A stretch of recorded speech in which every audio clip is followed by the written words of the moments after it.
Dan Overkamp. Dan was a 1971 graduate of GA. He earned 10 varsity letters, 1 in track, 3 in golf, 4 in wrestling. As a junior, he was a split end on the football team, caught 8 passes for 81 yards and a touchdown. His senior year, the coaching staff realized that you couldn't waste a 150-pound guy out of the split end and even put him in the line.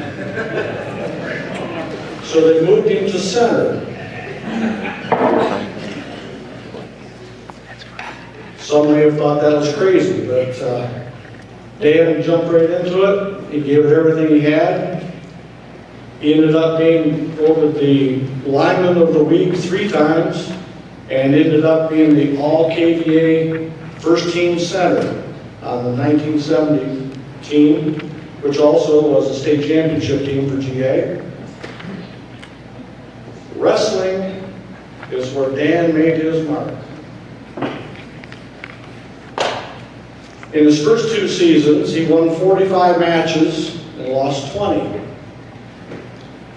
In his junior year, he won 36 with only 6 losses, had 28 pins, which was a national high school record, followed that up in his senior year with 43 wins and only 2 losses, 20 pins. So he ended up with 48 pins out of his 125 victories. He was the KVA champion 3 years. He probably would have been 4 years, but when he was a freshman, they didn't have a KVA championship. He was the regional champion twice, regional runner-up twice. And in his senior year, he won KVA regional and the state championship in his weight class. His 4 matches at the state competition, the scores were 10-0, 11-0, 10-1, and 5-0. He totally dominated the class. At this time, Al Cox would like to say a few words.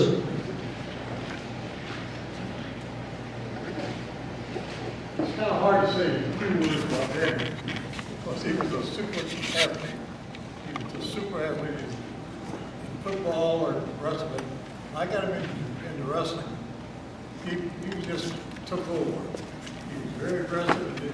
I give a lot of credit to his family because they supported him. His dad and his sisters all supported him real well with this. Could you hear me now? Could you hear me before? Anyway, Danny's parents helped him an awful lot, and of course he has some good teammates, Barry and Oren, the guys that wrestle with him. But the main thing that I got to kick out of Danny was he was a real tough kid, real aggressive. But in wrestling, this is a different sport. You have to make a weight. You have to make a certain weight that you qualify for. Then before you wrestle, you have to step on the scales and see how much you weigh. Well, I always check with Danny to be sure that he got his weight down before, because he said, yeah, I'm okay, coach, I'm okay. And one day I was going home after practice, we weighed in, and I was driving home, and I passed by the bakery down here in Hillsborough. And some guy came walking down with a sack of donuts, he had a big bite, threw him a horn, and he waved, dropped that back in the sack real quick. And he said, I'll just take those home times. But Dad was overweight, so he had to lose weight. He had to put on a sweater and a couple of jackets and run. He ran around that, man, I said, just keep running, Daddy, you gotta get that weight down. We don't want to forfeit the weight. So he finally made weight. He did good. He got on the mat the first 2 periods, he did great. The 3rd period, he ran out of gas, and the guy went on his back, boom, he was pinned. And I came out there and I gave him a kick in his eye. I said, you fat slob, get out of here. I said, you can walk home. But you're not going to go to the bus for bus. You're going to walk home. Well, I was never that way. All the guys, so I was real sweet and nice to all the boys most of the time. But Daddy was just, and he took it. And he came back and said, I'm sorry, coach, I'm sorry. I said, I know I have too, Daddy. I said, can't do that. You let the team down do that.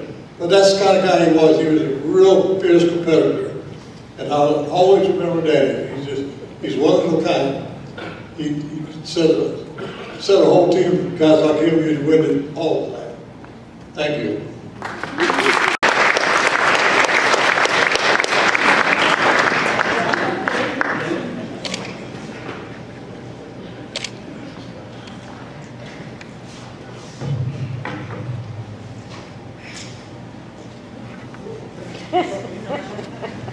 Notebook.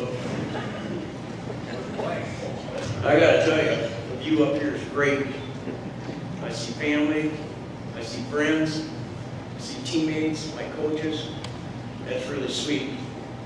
I'd like to thank Coach Cox for nominating me, and I would like to thank the Hall of Fame Committee for selecting me.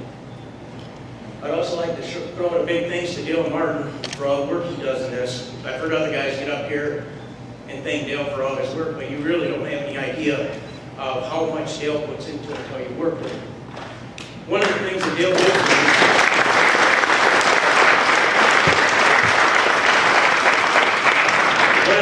Dale did for me is he had me bring down a bunch of old sporting articles and stuff. I took them down to him, and he called me up about a month later and said, come and get them. And I come and picked them up. I looked inside my little box, and he had organized all these articles by sport and by year. That was sweet. Next, I'd like to thank the guy that was my first coach. My dad was a four-sport letterman in high school. After high school, he continued to play many sports, including bowling, which he was very good at, golf, which he wasn't so good at, and in my opinion, Dad was a world-class softball pitcher. He could bring the heat. Watched him play many games. He was great. As I grew up, Dad taught me all these sports, including water skiing, snow skiing, ping pong, pool. We played a little bit of everything. It wasn't uncommon in our yard to see Dad out there with me and my brother and a bunch of the neighbor kids playing basketball, playing football, playing softball. I just went back by that house that we grew up in over on New Street, and that yard is not even as big as this cafeteria. And I look at there and I just can't believe we didn't break out more windows. As I got older and started playing high school sports, my dad, being the jockey he wasn't going to sit up in the stands. So it wasn't long before you seen him running up and down the sidelines with the chain gang. In wrestling, Dad, same way. He wasn't going to sit up in the stands, so he got him a job working the scoring table for all the home meets and the tournaments. That's pretty cool, checking into a wrestling meet with your dad. Thanks a lot, Dad. I'd like to thank my mom. She was a housewife. We had 7 kids, Mom and Dad, so we had a pretty big family. A lot of cooking, a lot of cleaning, a lot of laundry. But Mom always made sure that I had clean jerseys and clean uniforms. Many nights I came straggling in late after practice, long after dinner had been put away. The kitchen was cleaned up, but Mom always made sure that I had something to eat. Sometimes it might be just a little bowl of salad. Sometimes it might be a little bitty hamburger patty, but I'll tell you, on those nights I was still glad I had something to eat.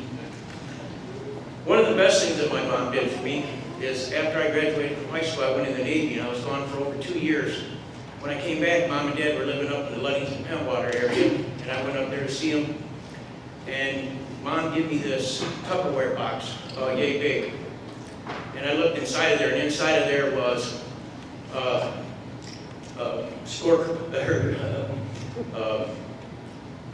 somebody help me. Report cards. Report cards. I didn't have the names on there, believe me. But there was report cards from elementary school. There was pictures that I had drawn of spaceships, and stories I wrote about going to the moon and stuff like this. But also inside of there was all the articles from my 4 years in high school. And I don't think any of the other mothers did that for their kid. I think that was really special. I still have that box. That's a box I took over to Dale. That was really special. Thank you, Mom. My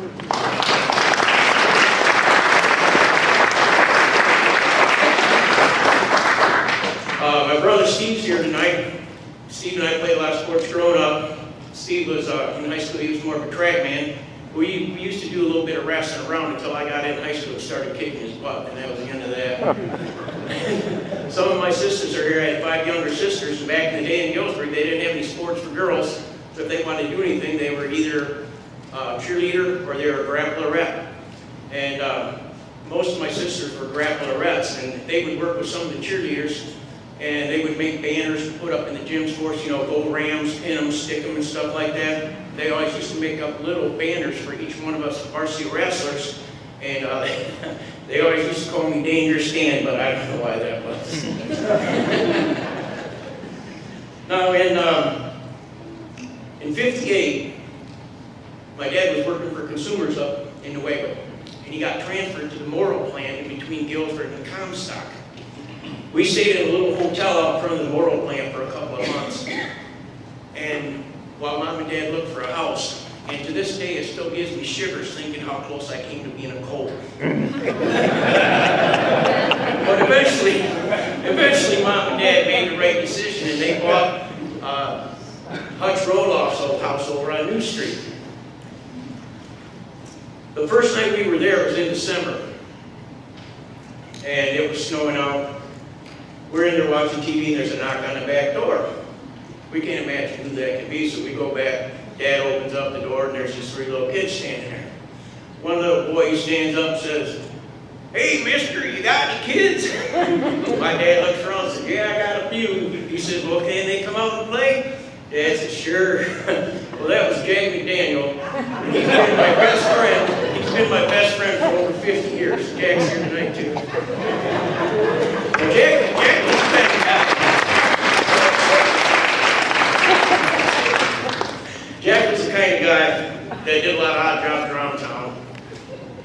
Breaking leaves, shoveling snow, doing whatever he could find to do. So it wasn't long before I was running around behind Jack, tailing around behind him.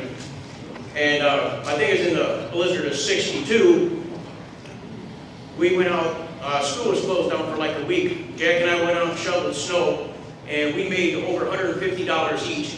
And that was pretty good money for kids back then, especially considering we were only getting $1 to $2 for a driveway. Yeah, that's a lot of shoveling.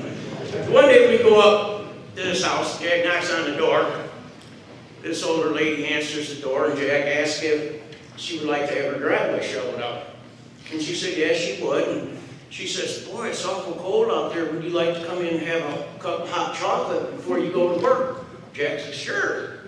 And the lady turned around and says, well, bring your little sister in with you, too. Ever since